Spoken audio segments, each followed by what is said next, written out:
welcome back to Miss Cresselots Layer. Today we are still continuing on our quest for the basic stitches for crochet.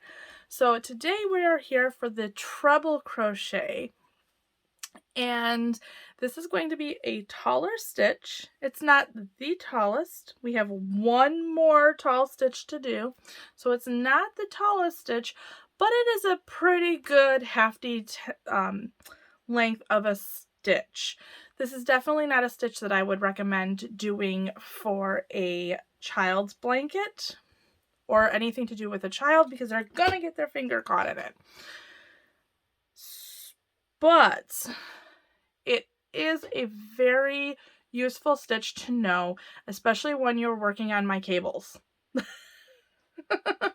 So that's giving you a little bit of a hint as to what it takes to do a cable for crochet. Because yes, that's not just knit exclusive. That can be done for crochet as well. That's getting us a little ahead of where we need to be, but this is a stitch that you need to know in order to do that. So without further ado, here is the treble stitch. Oops. When I started doing that treble crochet intro, I forgot to tell you that when you are looking at treble crochet in written form, it looks like this. And if you are talking about it being in a chart, it looks like this. So once again, I have my chain already started. This is a chain of 14 because it is going to be 10 of our treble crochets, but our transition stitches are going to be in a number of 4 for this stitch. Again, I chain probably a little looser, so when I do these, I generally do only 3. So if you are seeing that it's bouncing out a little too much, which I will show you, which is kind of the same thing with the double crochet. If it's bouncing too much out to the side and it's too bubbly on the outside, decrease that transition by 1 stitch.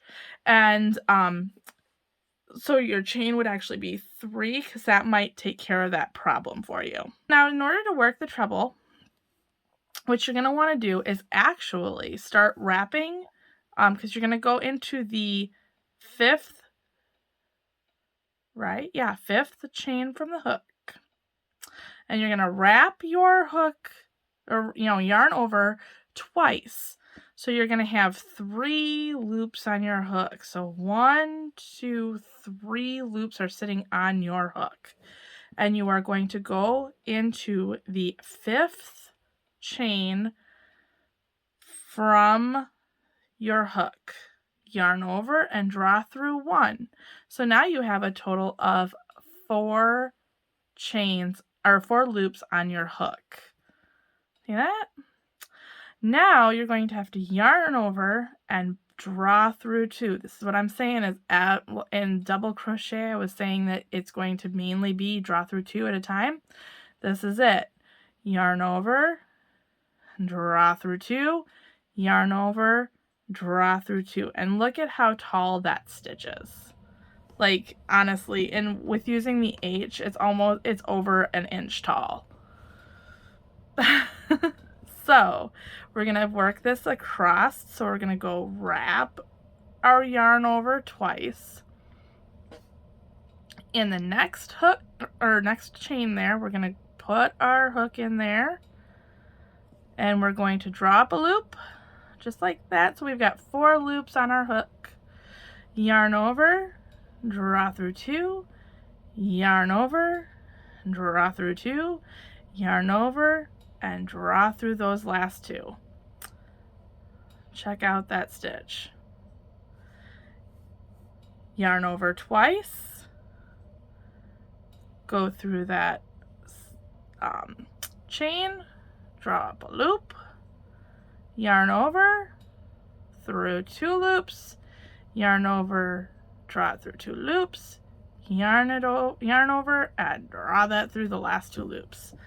And so this is going to get us a nice tall, like I said, it's over an inch using the H and the worsted weight yarn. Nice tall stitch.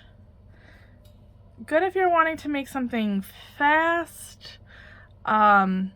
This is also one of those decorative stitches. Like I said, it goes into cables.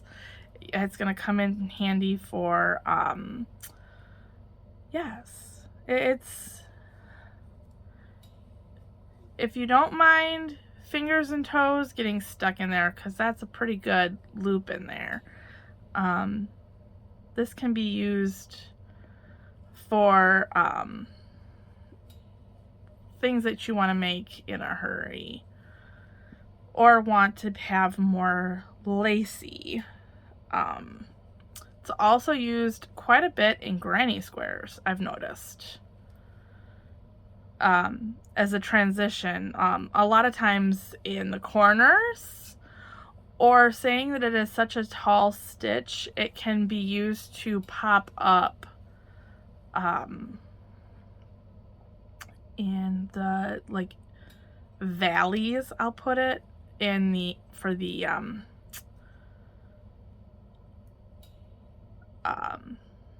I almost didn't yarn over enough. It's also a good stitch for the valleys when they're trying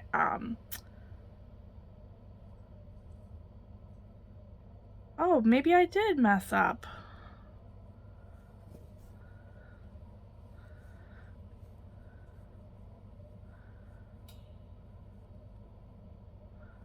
Okay, pull that back through and see about doing this the right way then. Yarn over twice.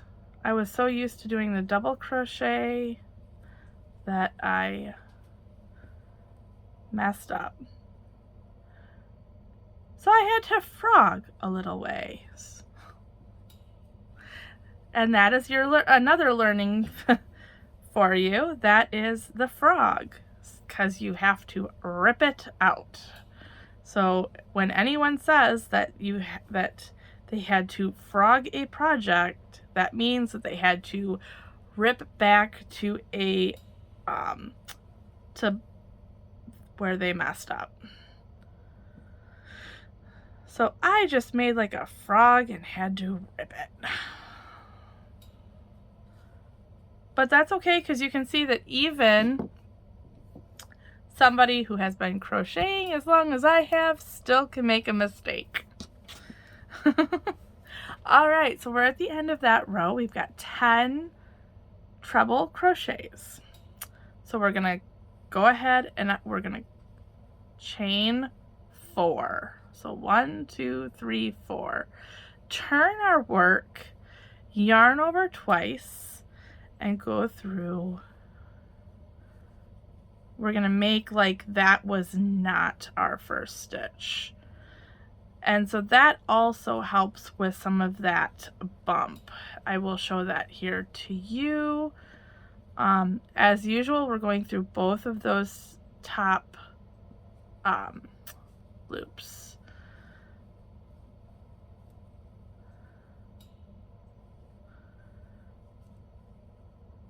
So draw through 2, draw through 2, draw through 2, which is why it is called a treble, because you are pulling through 2 3 times.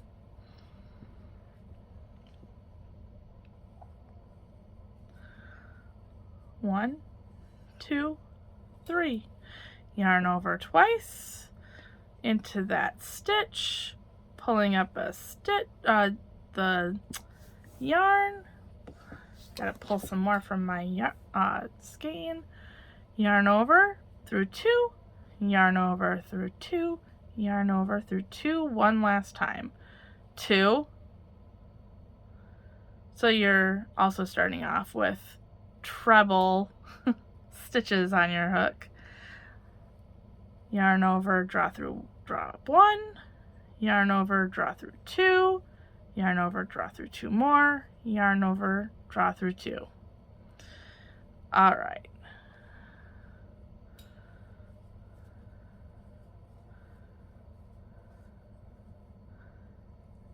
Barbie speed here. and then through this last one. So again, there are times that when you stitch this, so you're gonna make your 4 stitches. If once again, if it's saying that the first stitch or the chain counts as your first stitch, you're gonna do the chain, you're gonna yarn over twice, skip this first stitch there, and go through the next one. And this actually helps out with that kind of bump that you would get. So you have the bump here, but if you're using this as your first stitch, you don't have that bump. But you still have to remember that you are going to be going then into this top chain when you're going back to make sure that you are getting your correct stitch count. So in our case here, this is going to be 10 stitches. So you're going to want to make sure that you get into that top stitch when you're going back through. So, as I had mentioned before, your yarn, your stitch marker comes in handy if you want to go ahead and just put it in that particular chain. So then that way you remember you need to hit that chain on your way through. Way back. I didn't know if I caught there, but so yes. So that gets you the treble crochet. And so that also leaves us with only one more stitch that we need to learn for our basic stitches. So, like I said, if you need to pause, rewind, slow down, speed up, whatever you need to do to master this particular stitch. And as you could tell, even me, I messed up that stitch and I had to frog it. So, yes. So have a wonderful evening. If saying that we are going to have one more stitch, make sure that we are subscribed and got that bell so you can keep up with what I am posting. And we will be starting the knit tutorials very shortly. As soon as we get done with this last stitch, and actually gauging is going to pretty much be the same for knitting and crocheting. So we'll just cover both of those at the same shot when it comes to gauge. Thank you so much. Have a wonderful night.